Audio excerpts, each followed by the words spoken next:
Well, hello everyone. It's really good to see you here, and particularly lovely to see you all together. Gabor and Johann, thanks again for being part of the AD4E festival for the second time, because you were here last year as well, so that's great. Second year running. Always great to have your input and support. And Lucy, thanks for being involved in this particular discussion. So I had the idea to do something a little bit different to the usual kind of presentation format, or the one-to-one interviews, and I thought it'd be really interesting to just get you together, throw out some really I guess quite key questions, some often asked questions to the three of you, and kind of just see what happens. So does that seem okay with you all? Right. Yeah, we're up for that. Brilliant, great stuff, glad to hear it. I'm confident that it's going to make for an interesting contribution to the day. How could it not, really? So very little structure. I'm just going to ask 6 or 7 questions, one by one. Any of you or all of you can respond in whatever order, and of course you can respond to each other's responses, and then I'm just going to interrupt occasionally with another question. So let's start, see what happens. My first question is one that's asked a lot, and it's obviously really central to the debate that A Disorder for Everyone, and particularly the festival here, is focused on. So that is, what do you see as the fundamental problem or problems with how we currently understand and intervene with emotional distress? Goes to the heart of it, really, doesn't it? Shall I say my bit while the other two have a couple of minutes to think? I guess we're all going to say something fairly similar, and you probably know what I'm going to say, Joe. In fact, I know you do. It's worth repeating, which is that we have a model that is fundamentally inappropriate to the understanding of what you and I would call emotional distress. You know, we've been sold the idea that emotional distress can be understood in the same way as medical illnesses. In fact, we've been sold the idea that many forms of emotional distress are medical illnesses. I mean, that just doesn't work. Not only does it not work, it's actually unhelpful and for many people damaging, and everything follows from that. The professions who are most involved, the interventions that we tend to overuse, the settings in which we try to help people. It's an absolutely fundamentally wrong starting point, is my view, and I think that's also the view of AD4E as well. Anybody want to violently disagree with that? Gabor, do you want to? Sure. Well, look, I'll respond by quoting my friend Johann, who I interviewed for the book I'm just completing. And in fact, he gave me the title of a chapter. And he talked about how the medical diagnosis model is an inadequate map to our pain. So there's a genuine human experience of emotional distress, emotional pain, confusion, even a dissociation from reality. But to call that illness is a particular construct. What's underneath all that is tremendous human pain, born of trauma, of painful experiences.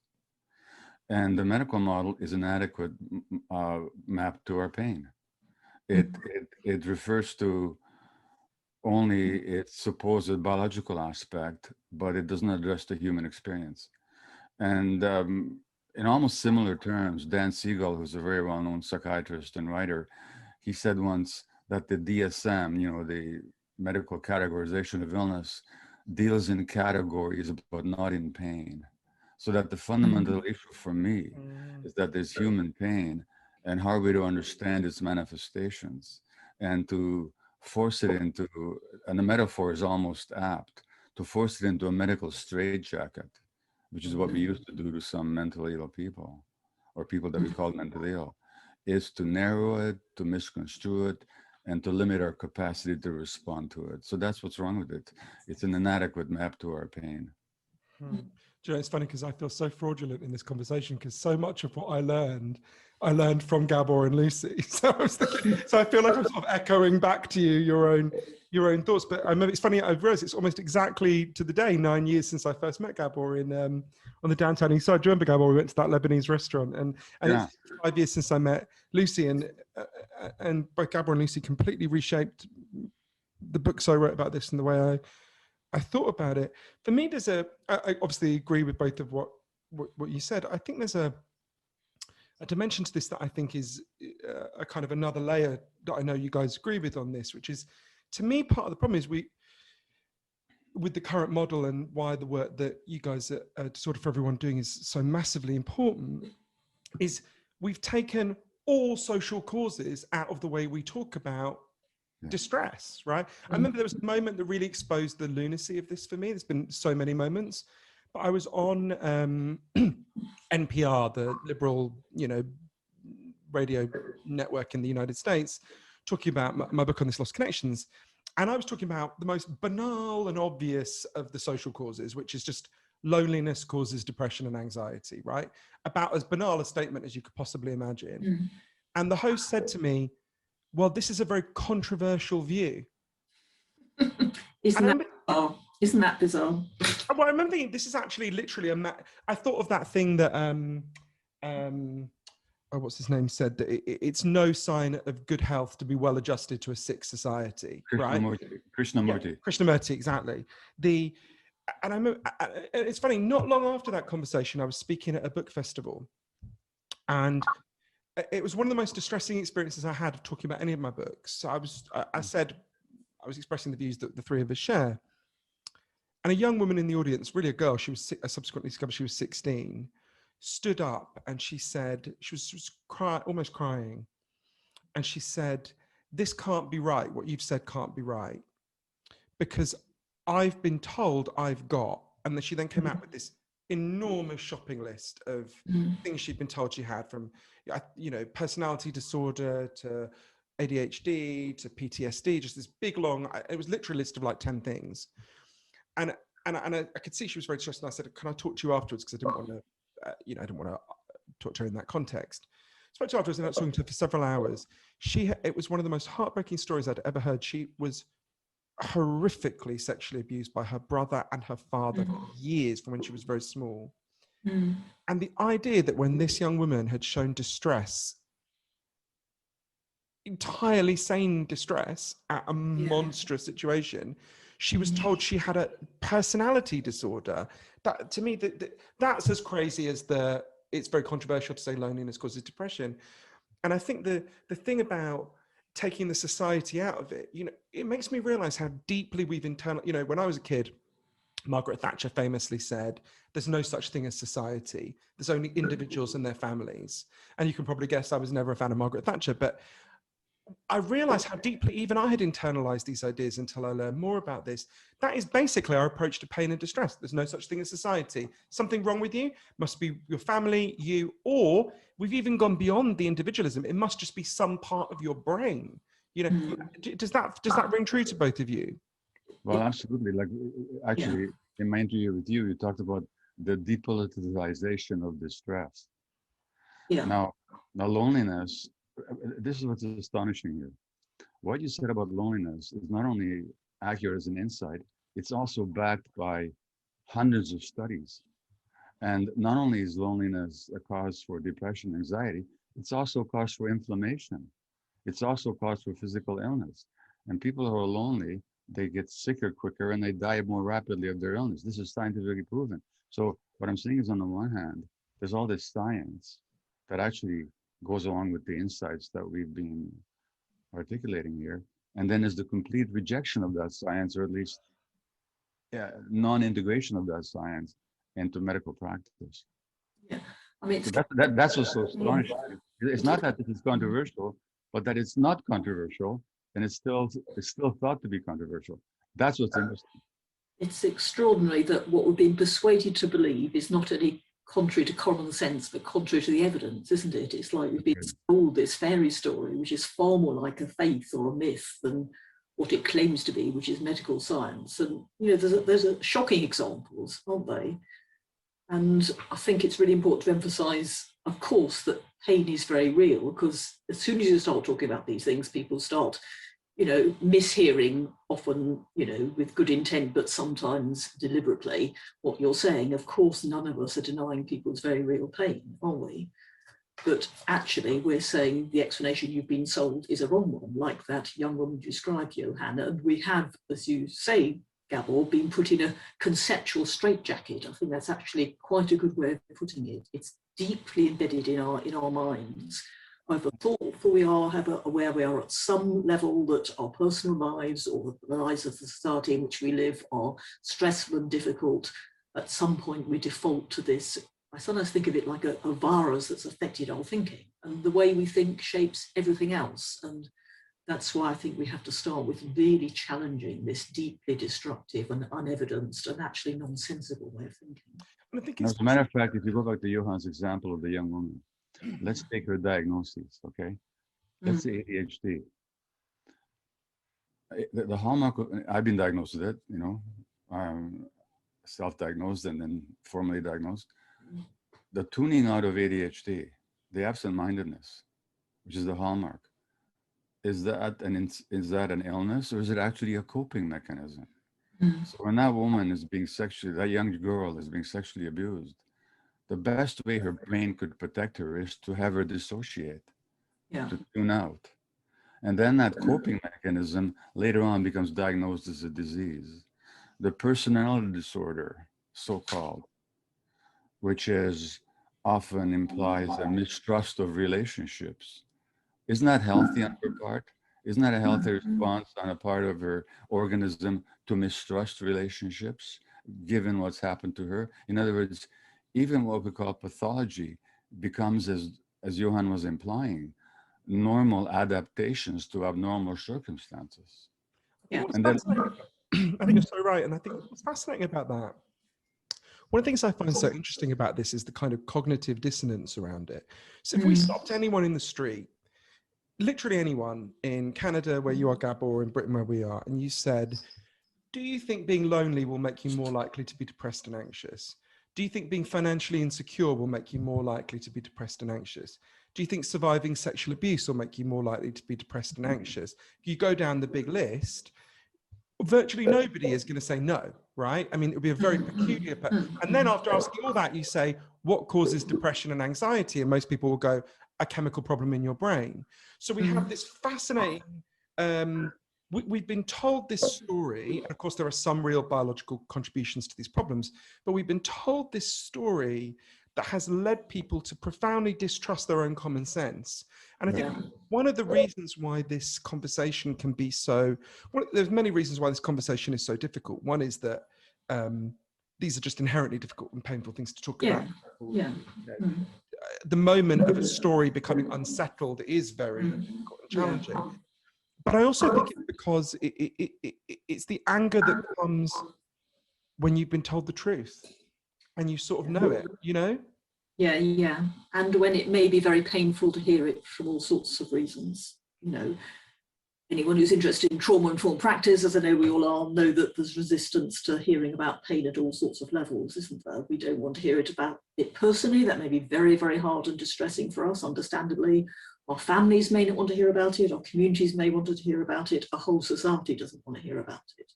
So we get a huge resistance, don't we? We get a huge resistance. But I find it very bizarre negotiating these kind of really odd ways of thinking you just described, Johann. You know, on the one hand, of course, people understand that poverty is likely to lead to episodes of what we might call depression. On the other hand, as soon as we recognize that, we start talking about epidemics of depression, and it's a word I try to avoid using actually. As soon as we start thinking of a thing called depression, we're halfway down the wrong road, and we start talking about, you know, wonderful new pills to treat it. I mean, it is just ridiculous. And you can actually track. We talk about like quite a lot. Going back to what Johann was saying about Thatcher, you can actually track the rise of loneliness, the rise of depression, the rise of anxiety, drug use with neoliberal economics. Yeah. So that, and that's been done in all kinds of studies, so that there's a real relationship between individual so-called pathology and social trends. That's one point I want to make. The other point I want to make is that when you take something like depression, the word itself tells you what it's about. Is the thing called depression would be my next point, but anyway, go on. So what is it, when we're depressing something, what are we doing? We're pushing it down. That's what it means to depress. You depress the pedal on your car when you're driving. So you push it down. Now, what's pushed down in depression? Emotions. Now, why would somebody push down emotions? When those emotions are too painful to bear and there's nobody there to help you hold them and witness them.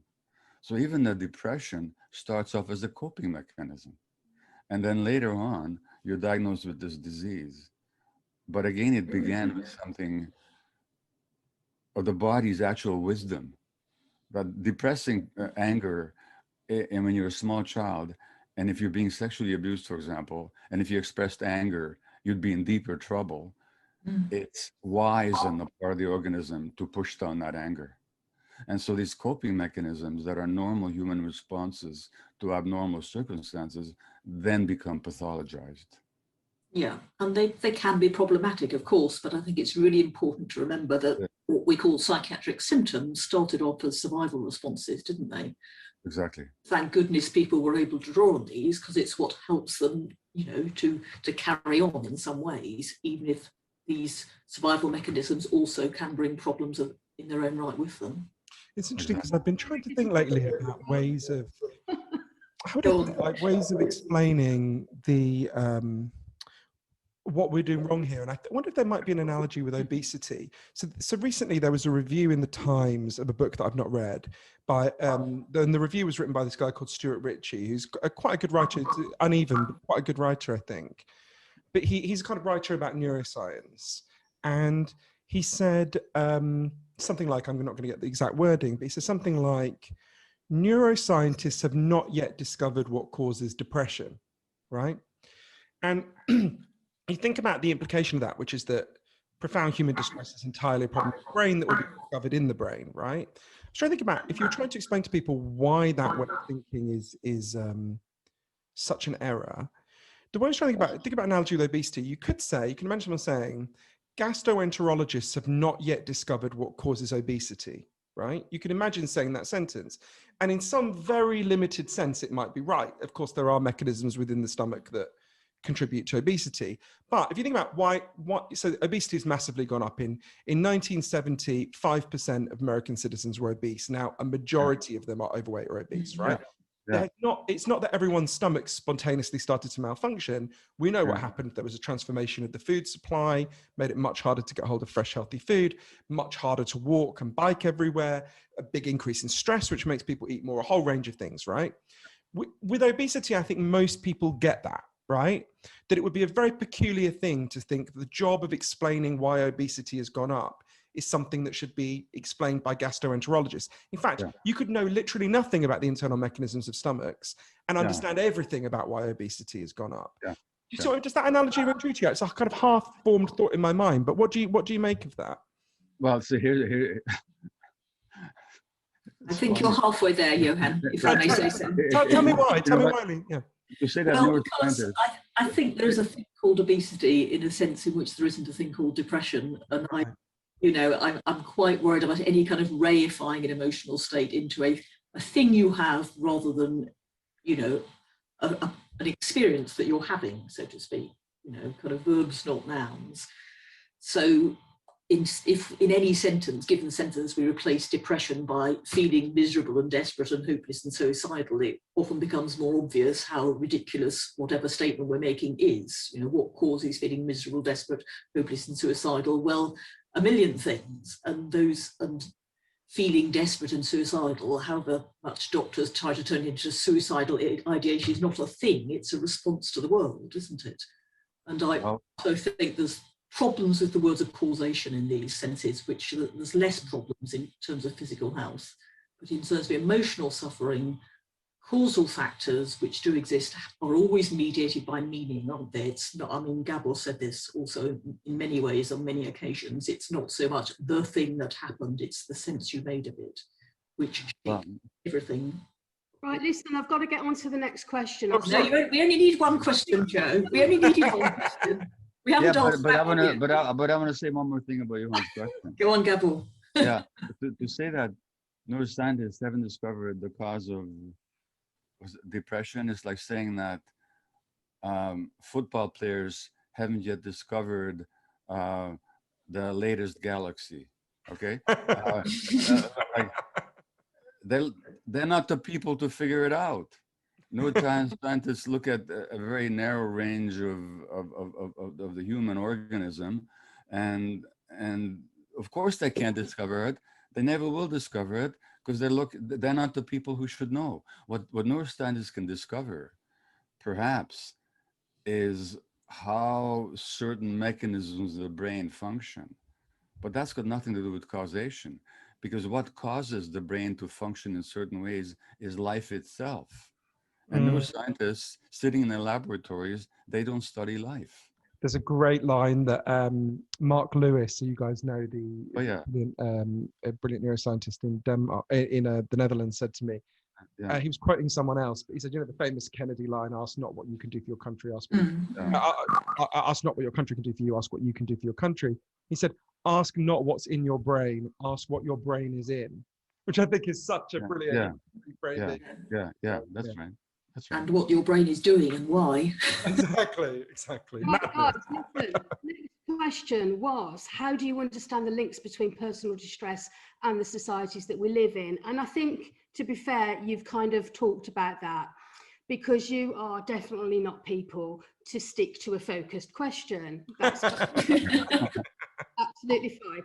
So any one of us can ramble on for hours if allowed. The next question is, do you think psychiatric diagnosis still has a role to play?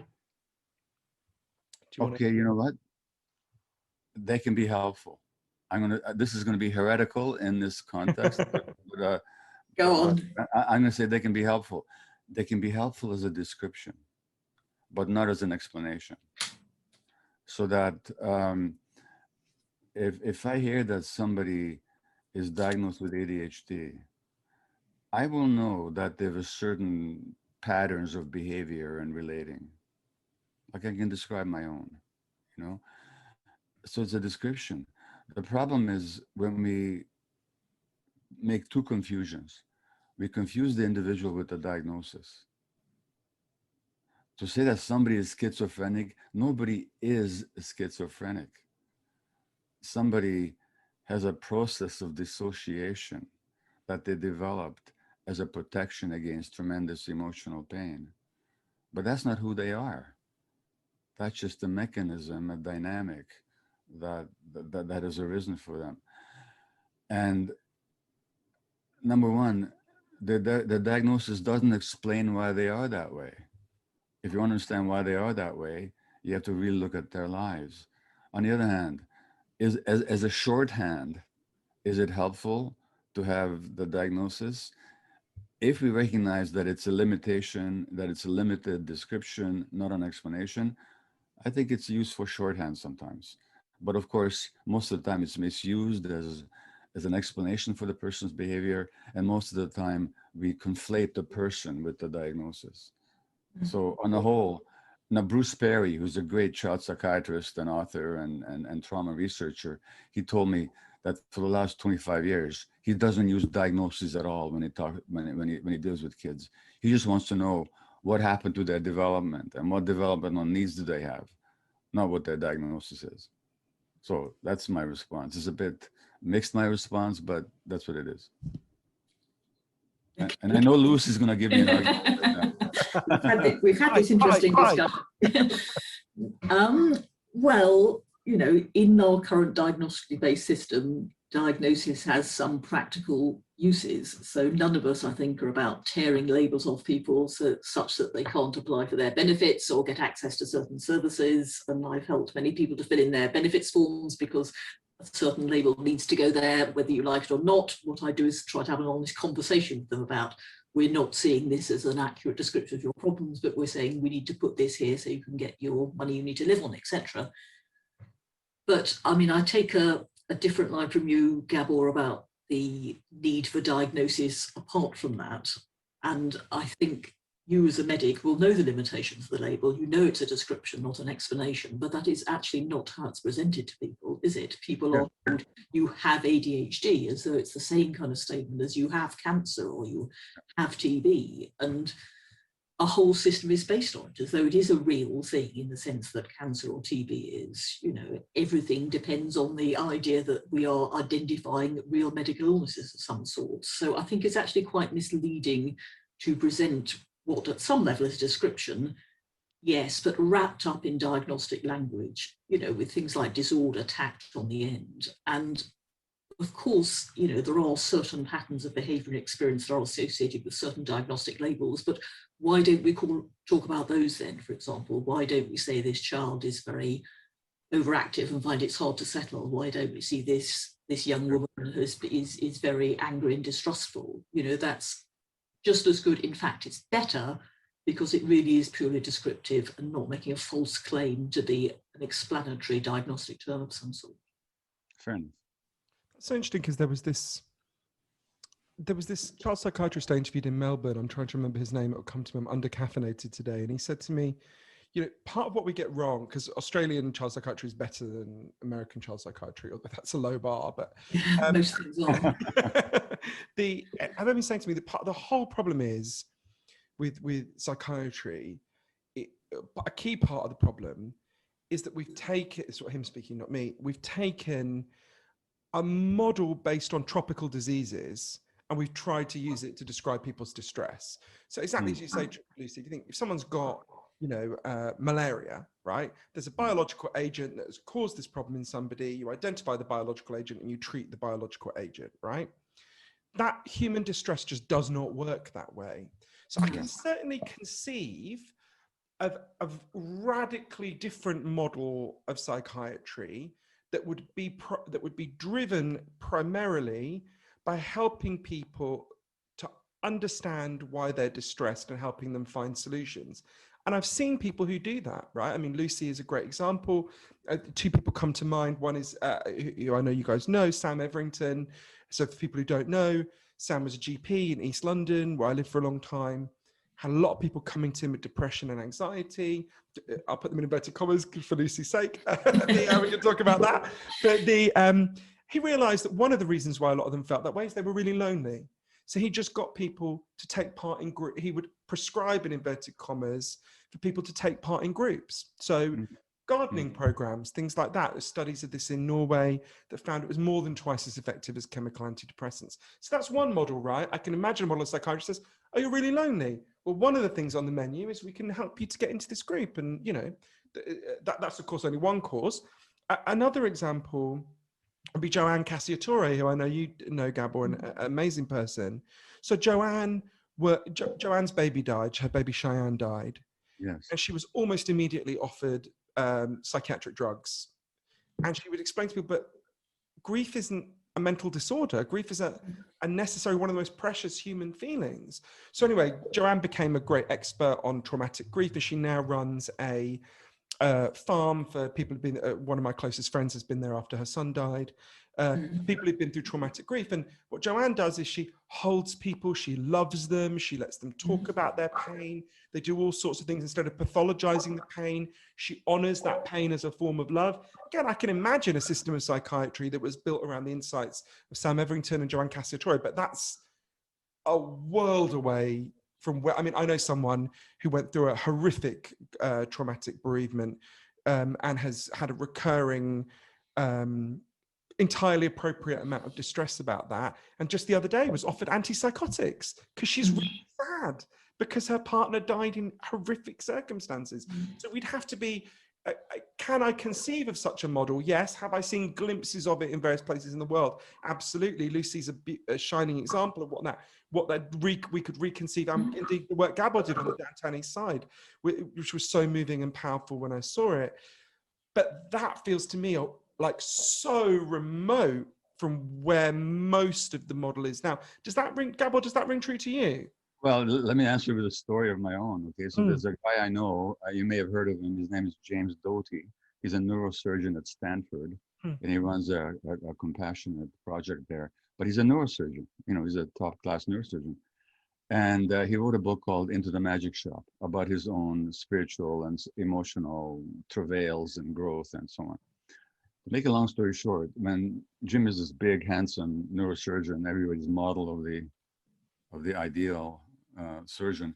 So I'm on stage with him, and I ask him questions. All of a sudden, he starts crying. So he's got tears. When he's moved to tears. And I said, "That's so beautiful." And when you're moved, I'm moved.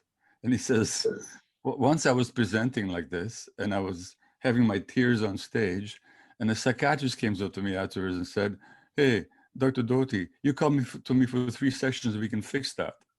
Wow. So that vulnerability and emotional openness is now a disorder that a psychiatrist is supposed to fix. So that's the world we live in, where normal human emotions themselves are pathologized. But that's so important. That I love that story, because what it goes to is the heart of, I think, the reorientation that we're all arguing for, which is that distress is not a malfunction. Distress is a signal, right? Exactly. And this profound misunderstanding about, and Johann Cassiatore, the woman who does his work on traumatic grief, I think is so interesting about the underlying capitalist nature of this. She did a lot of work, you guys all know this, on the DSM, when they first, I forget which DSM iteration it was, but when they first wrote a description of depression to kind of standardize the diagnosis of depression. And they do this list and they send it out to psychiatrists all over the United States. And sometime later, people start to come back and they go, "Look, we've got a bit of a problem here. If we use this diagnosis, we're going to have to diagnose every grieving person as depressed and mentally ill, because these are the descriptions of grief, right? Everyone, when they lose someone they love, feels this way." And so they're like, "Oh shit, that's not what we meant." So the next iteration of the DSM, they invented this thing called the grief loophole that became known as the grief loophole, which said, well, okay, you're mentally ill if you experience all these symptoms, unless someone you love has died in the last 6 months, in which case they're not ill, don't treat them, But that begs a whole series of questions, which is, well, why is someone you love dying the only legitimate situation in which you can feel terrible? Why not if you're homeless? Why not if you've lost your job? Why not if you're stuck in a job you hate? But of course, once you, as Johann puts it, once you allow context into that conversation, the system is just not built to absorb context. It's built on that infectious disease model to extract the symptom from the context and treat it as if it was malaria or something. So in the end, they just got rid of the grief exception, and now people are, Johann did this incredible research. I think the figure was 9% of grieving parents are given a psychiatric drug within 48 hours of their child dying. So you think about, again, you see the underlying capitalist nature of that as well. Why did they cut it from 6 months? Partly it was because employers were like, we don't want to pay for, why should someone have 6 months off if someone dies, right? So you see this thing that's presented as this neutral, we're identifying a disease the way we would if it was TB or something, in fact gets infused deeply with these capitalist ideas. What do we want you to do? We want you to get back to work, right? Well, actually, Jonathan, or Johann, sorry.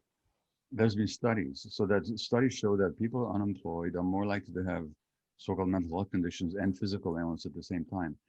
And apropos to what you said, people who are stuck in bad jobs, stressful jobs, are even more likely than the unemployed to get sick. So there's a real correlationship. And of course, what the system demands is that people do all kinds of jobs that are meaningless, either that they're unemployed and they have no control over it. Like in The Guardian, there was an article a couple of years ago, some company closes down, 3,000 people out of a job just like that. Well, how are they supposed to feel? Yeah. On the other hand, people are supposed to be in jobs that mean nothing to them, that in no way meets their human needs for transcendence and meaning in their lives. And then they get depressed or they get physically ill. And there's no correlation between the demands of the capitalist system and the manifestation of distress in the population. So Tony Blair, for example, bless his neoliberal soul, some years ago, talked about how there's no epidemics of obesity or depression and so on. They're just a lot of individual decisions, he said. Yeah. Well, so the society is absolutely unwilling to recognize the relationship between the actual statistical correlation between the conditions that he helped create in British society and then the distress that people in that society are experiencing as a result of those policies, and he reduces them all to individual so-called decisions. Yeah, and that's why one of the things that I oppose, and probably all of us do, is not just individualizing problems by medicalizing them, but you can equally individualize problems by psychologizing them, can't you? The key is individualizing, isn't it? So it's not just about, it's not helpful to say we need to tweak the chemicals in your brain. It's also not helpful to say we need to tweak the cognitions that are faulty about be so depressed despite the fact that you're living in poverty and were abused as a child and have just lost your job and so on. So, I mean, as you're both saying, we're faced with a rising tide. There's a really strong evidence of a rising tide of emotional distress in, you know, largely Western neoliberal societies, and there's a very strong need to disconnect the threat from the threat response. That's how we'd see it in PTM framework terms. We cannot afford to acknowledge the reasons for the distress in the lives people are forced to lead. We have a rather convenient way of hiding that away. We can say, oh, well, it's because you're suffering from this, that, or the other disorder. And I wonder, you know, it's an interesting question how long we can carry on like this, because we're almost reaching the end point where I saw a survey recently, I think it was from New Zealand, saying that we used to have this figure of 1 in 4, don't we? You still who are supposedly mentally ill or meet the criteria for mental illness. It appears over the course of a lifetime to be almost 9 in 10. At the point at which we all meet the criteria for at least one, you know, paradoxically, it will be normal to be mentally ill. You know, mental illness is defined in relation to the norm. If we're all mentally ill, then none of us are mentally ill. And if we reach that point, I really, really hope we might be able to stop as a society and think, what is it about the way we're expecting people to live their lives that's essentially driving every single one of us crazy? I really like what you said. Sorry, Gabor, got to you. No, I was just going to make a quick plug for the book I'm just completing, and apropos to what Lucy said, for which both of you have been interviewed, by the way. The title is The Myth of Normal. Yeah. Trauma, illness, and health in a toxic culture. And I'm just saying what you just said, Lucy, is that I don't even have to explain the title, it speaks for itself, but our very idea of normality, we confuse normal with healthy or natural. Nothing desirable. Normal is nothing. Normal is simply a statistic. If everybody in London tortured their cats, then not torturing your cat would be abnormal. Yeah. So Gabor, just to say, you misspoke slightly. You said you're reading that book, but you're actually writing it. Just so people. Did I say reading? Yeah. I know you're rereading it. I'm writing it. Okay. And reading it. It's essentially that I think there's two concepts that come to mind as listening to what you guys were just saying. I mean, Lucy, I think you're so right. I think particularly that thing about telling people to tweak their thought patterns, the kind of crude interpretations, or actually just interpreting what people like Aaron Beck and CBT say. I mean, there's a concept that really helps me to think about that. It was come up by a French writer whose name will come to me as well. It's cruel optimism, right? Yeah. Cruel optimism. Berlant. That's it, Laurent Berlant. Yeah. So cruel optimism is where you take a problem that has a big cause, depression, obesity, whatever it might be, addiction, and you say to people, "Oh, I've got a solution for you. We're going to solve this in a very upbeat way." But you actually offer a solution that's very small and inadequate to the problem. And it's, of course, it sounds kind. It's optimism. Hey, you can sort this out. Yeah. But actually, it's cruel because it will likely not work, and then the individual will blame themselves. And I think there's a huge amount of cruel optimism in the way we talk about, in the way the culture talks about this.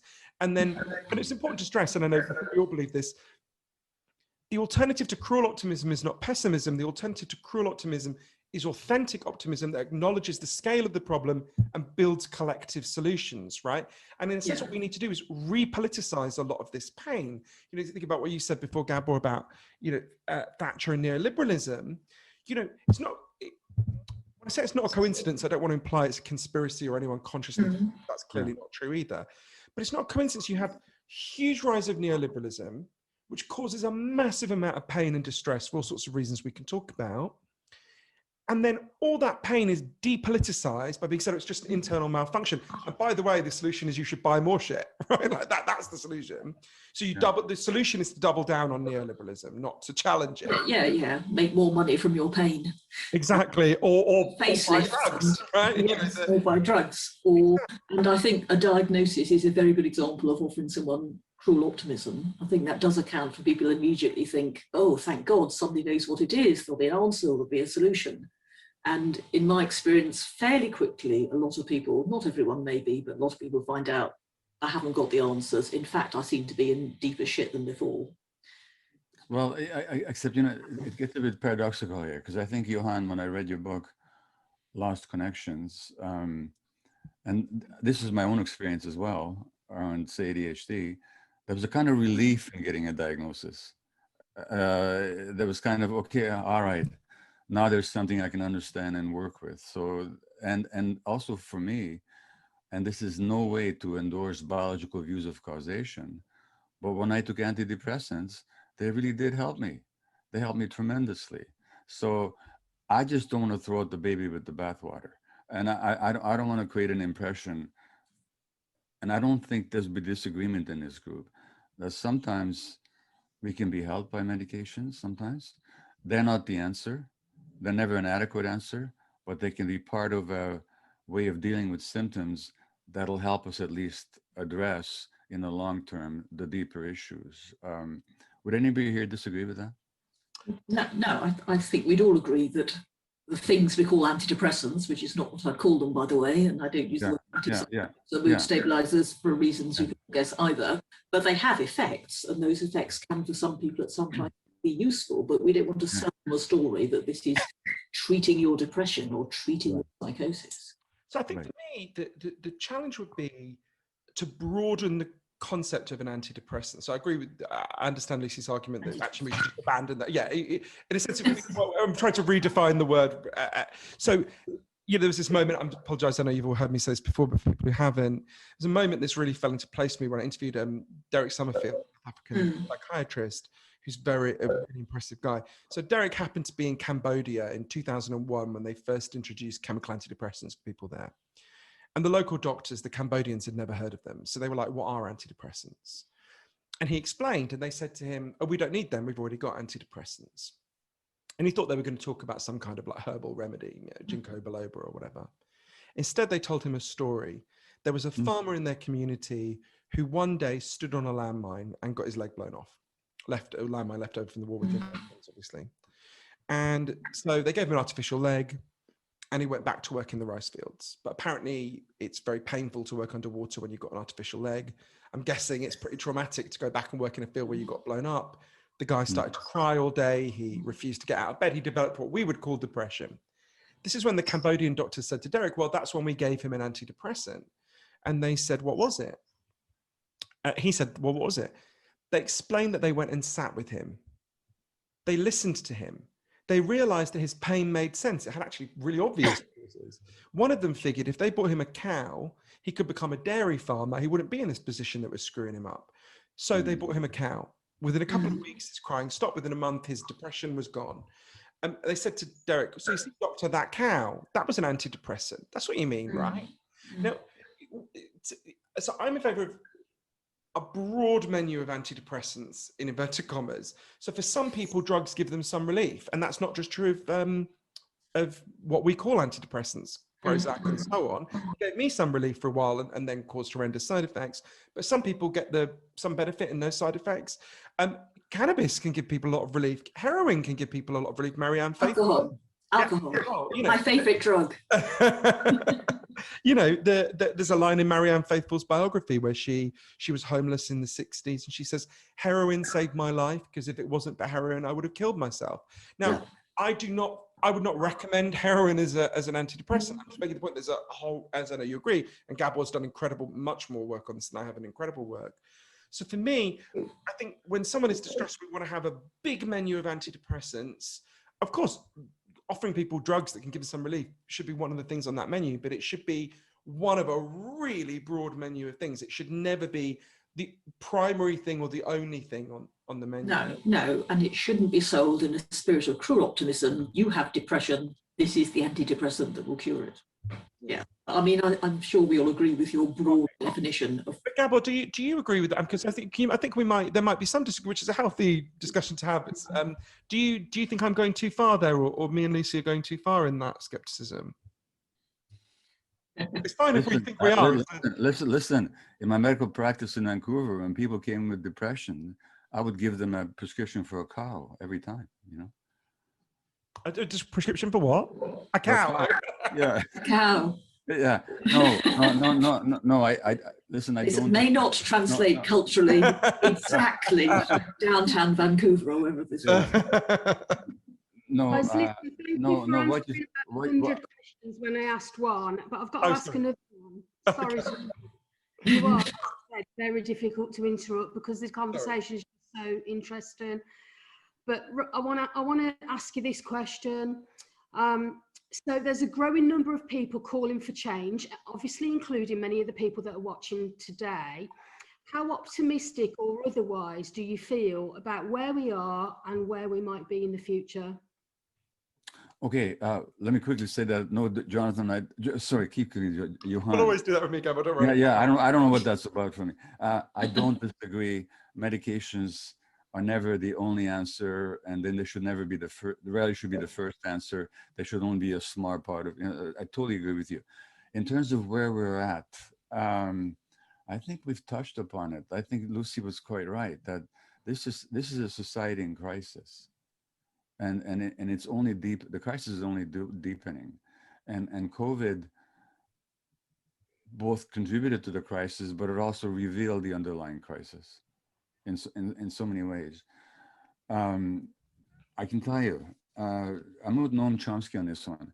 He was once asked if he was a pessimist or an optimist, and he said, strategically, I'm an optimist, and tactically, I'm a pessimist.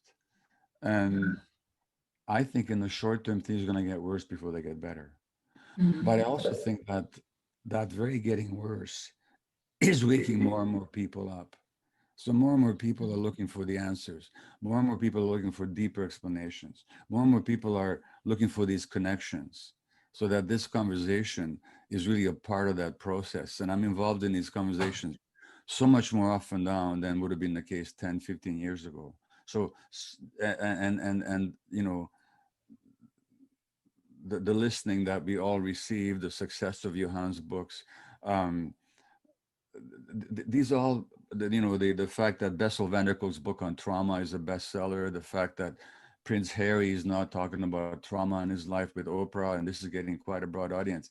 There's been a shift in the, and that's a genuinely traumatized little child, Prince Harry was, you know, and coming from a very dysfunctional family, multi-generational dysfunctional family. So that me and Lucy pay for with our taxes. It's even more galling when you have to pay for it. Yeah, so the fact that these conversations are taking place is themselves representative of a shift in the zeitgeist. I think it's a long overdue shift. I think it's happening. I don't think it's going to happen overnight, but it's really a privilege and a pleasure to be part of the conversation. That's how I can answer that question. I agree with that. I was going to say something very similar, Gabor. I think all the arguments, all the upheaval, all the resistance, all the struggles is a sign that the change that we need to see is happening. You know, I think it's not easy, it's inevitably difficult, but things are so different from when I started working clinically. In some ways they are 30 years ago in terms of the possibility of talking about these things, having these conversations, meeting lots of other people, having similar debates. And of course, AD4E is part of it. And this time last year, we had, I think, 3,000 people from 18 countries tuning in. Now that's astonishing. We're all part of it. And so I think there's every reason to be optimistic, even though there's no easy, simple way forward. You know, it's funny, as you were saying that, Gabor, I was thinking about the monarchy. I was thinking about the Windsor family, I should say. I was thinking about, it's bad enough that Britain has a fucked up hereditary monarchy, but Canada has another country's fucked up hereditary monarchy on your body. So, as much as I love Canada, I think this is a real matter of self-respect for Canadians. You've got to get rid of that. But the, you know, essentially, I think I have two thoughts about this. So one is, this might sound odd. In some ways, the scale of the crisis is actually a point on our side, because as the crisis gets bigger and bigger, it We becomes can't harder sweep and it under harder. the carpet, can we, anymore? Exactly. And something ain't working, right? You know, something's not working because we've been following the biological model of distress really vigorously. We couldn't have done it more, right? We really have done it. And does anyone think people are less depressed, upset, and anxious now than they were? We're nearly all mentally ill now. It hasn't worked very well, has it? We should have a party one day where we'll arrange, like, we'll choose a date in 2050, the official everyone is now mentally ill day. I also think, you know, it's funny, one of the things, I'm gay, and one of the things, as you all know, and one of the things I most take from being gay is just a profound sense of optimism about how quickly things can change. If I show now, the teenagers I know, if I ever show them the things that were on the front pages of British newspapers about gay people when I was the age they are, literally can't believe it. I remember showing it to one of my nephews and him saying, so there's a British soap opera called EastEnders, there was a gay kiss, and the front page of the best-selling newspaper in Britain the next day was "It's Eastbenders," which was a kind of homophobic slur. It's like calling someone a faggot. And a kind of tract about how this was going to pollute the nation's children and make them gay. And Margaret Thatcher soon afterwards introduces a law banning the promotion of homosexuality to children. And one of my nephews said to me, he saw this headline and said, did people call the police? Because he just couldn't conceive. I mean, did they report the people who wrote this to the police? Hate speech, yeah. Now, if the craziest right-wing Conservative Party councillor in some small part of Britain tweeted "It's Eastbenders" when there was a gay kiss on the he would have to resign, right? And how did that happen? That happened because there was a problem, right? Gay people were treated appallingly, and we appealed to ordinary people in a spirit of love and compassion. You know, I mean, I didn't even hear the words "gay marriage" until I was 20, and I'm only 41, right? The 42 actually. I keep denying my own age. And so the scale of that change, you have basically 2 millennia of homophobia, and really terrible homophobia. And then in this very short space of time, due to a lot of brave activism by gay people, but also by heterosexual people who sided with them and opened their hearts, things can change incredibly quickly. And, you know, gay people, we were only ever a really small part of the population. This that we're talking about is fucking up most people's lives in one way or another. These problems that we're talking about, which is not to say they're all mentally ill. So I'm actually very optimistic in one sense. And Chomsky, I love you quite, Gabor, as you know, I'm writing a biography of Chomsky, although I'll probably be older than Chomsky is now by the time I finish, because it's such a huge life. But Chomsky, another thing Chomsky always says is when he's asked about, do you feel optimistic or pessimistic? He says, well, it's up to us, right? If enough people organize and demand something better, we'll get something better. If we just don't, if we just sit back and wait, you know, Rebecca Solnit, who's a wonderful American writer, has this great line. She says, hope is not a lottery ticket you sit on your sofa clutching, hoping your number comes up. Hope is an axe you use to break down the door in an emergency, right? Hope has to be active. Passive hope ain't hope, right? It's just, I don't know, idleness or something. So if, sorry, that I feel like I'm talking too much. Well, Johann, so listen, and to bring it back to this discussion then, I mean, what you say is absolutely right. Not only was being gay socially ostracized, it was also considered to be medical pathology. Yeah, indeed. Yes. You know, so, that as well. and it was considered to be a disease. Now, recently, a young person in my acquaintance was pondering a decision about coming out as trans, and the parental generation is having a bit of a difficult time with it. They're coping with it very well, but their own generation is saying, yeah, really, so what? What else is new? Like for them, for the younger generation, it's just no big deal. So that there's been a huge generational shift.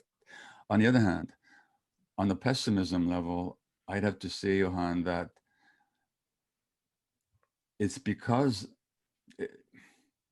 the point you're making, and it's logically valid, I just don't know how practicable it is that since the gay issue affected only a small number of people, and yet we've seen this vast change, therefore, these broader issues that we're talking about that affect so many people, should it generate even more of a movement against it?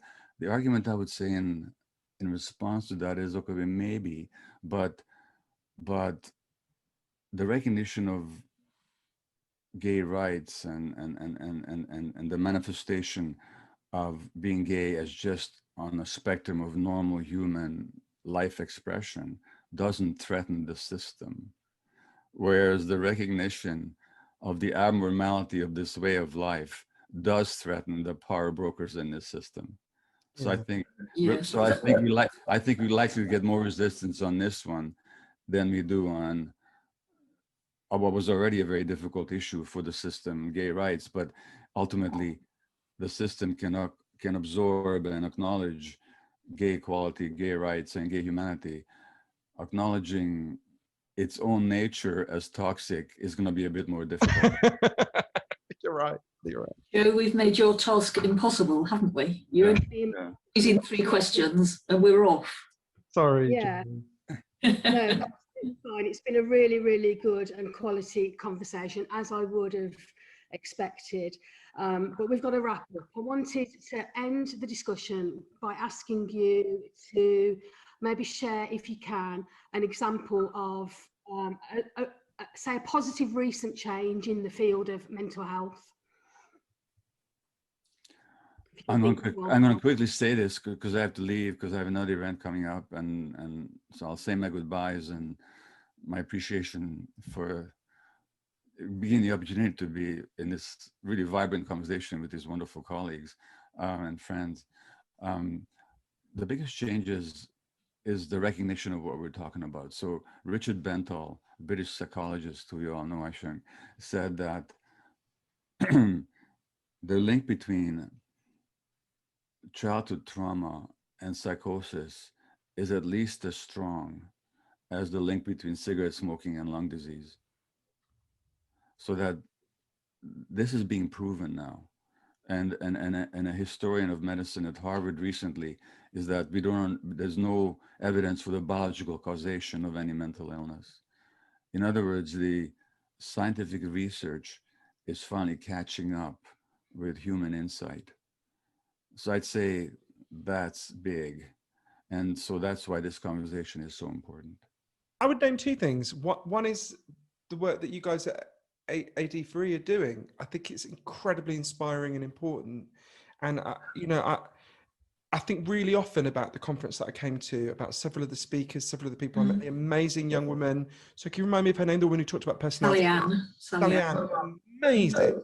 I mean, one of the most powerful speeches I've ever heard, actually. People who don't know, she talked about being diagnosed in inverted commas with a inverted commas personality disorder, having survived sexual abuse, the monstrousness of that.